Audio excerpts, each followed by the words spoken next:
Hello, Facebook fans, who's ever watching me and stuff. This is Charron Woods, doing a blog about a true story. I don't know if you're familiar with this show and stuff. I heard of it, but I never watched it. But I wanted to show you something, folks. Let me take this picture off my tablet and turn the tablet on. Okay. I don't know if you guys know this actor. I think he's on it, whatever. I never heard of him, whatever. But to make a long story short, folks, back in July of 2016, I met him at a party where this music promoter was going. I didn't know who he was exactly at all, you know. And what was happening was, you know, basically I thought he was like some B-movie actor and stuff, and when he mentioned something about doing some stuff with John Travolta and having cameo spots on this hit TV show, whatever, like that. So, as anyone else, like any other female, you feel like this little groupie where you feel like this mesmerization and feel like this star crush, whatever, like that. And so, to make a long story short, I wanted to get more acquainted with him and things like that. So I talked to the producer who was throwing his own birthday party, and he let me know about who he was, whatever. So I Facebooked him, and he became my Facebook friend. So when we became Facebook friends, I was just sending all these funny posts to him and photographs and all these songs, whatever, like that. Like some little kid, whatever, like that. And it's like this song and dance number because I think, oh, okay, he's a celebrity, but I really didn't know at the time, who he was because I never heard of him. So I was talking to him like a regular person, whatever, like that, and we talked on the phone, maybe a few times. But to make a long story short, while we were, talking on the phone and stuff, I would correspond with him and things like that. And I admit, there were times like I flirted, whatever, like that, and he admit that he watched my stuff on Facebook, whatever I posted, whatever he thought it was really funny and things.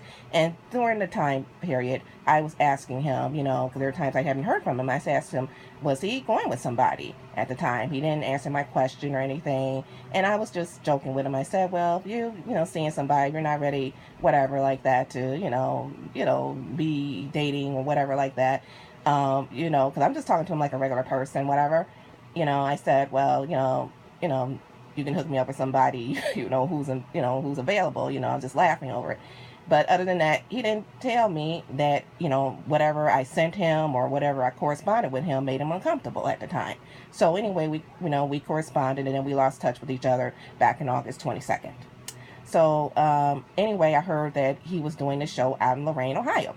So I decided to go out there to see the show because I bought the ticket way in advance, whatever, like that. So I came out there to see the show and things, and I was trying to notify him because I did not have his business phone number. We just corresponded through email.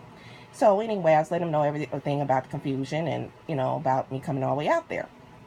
So as we met out there, I talked about how we lost contact with each other and things, and I thought maybe he might have blocked me through Facebook Messenger, whatever, like that. He said no. He said it could have overrid, whatever, like that.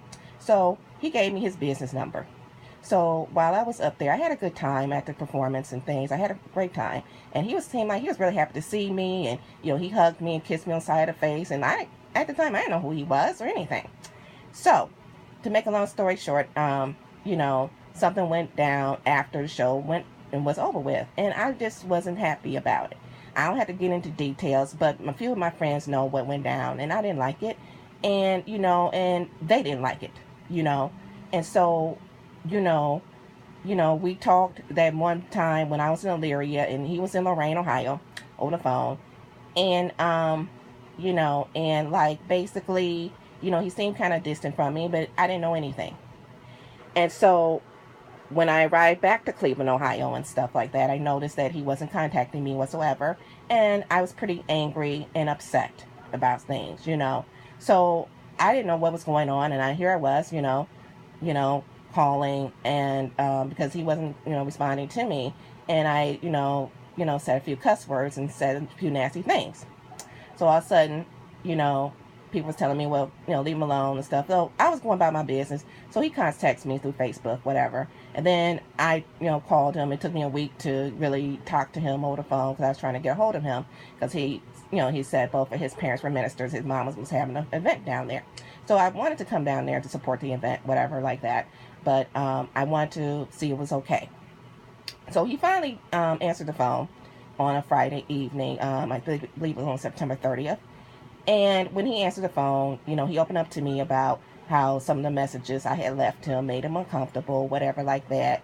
And that he's a very busy person and things. And supposedly, oops, I'm supposed to mention this, that he has a girlfriend.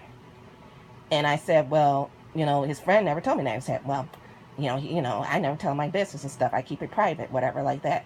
And he was like wishing me the best, whatever like that. And so I didn't have any hard feelings towards him because, we didn't get intimate. We didn't have an affair or anything like that. We just corresponded through the web.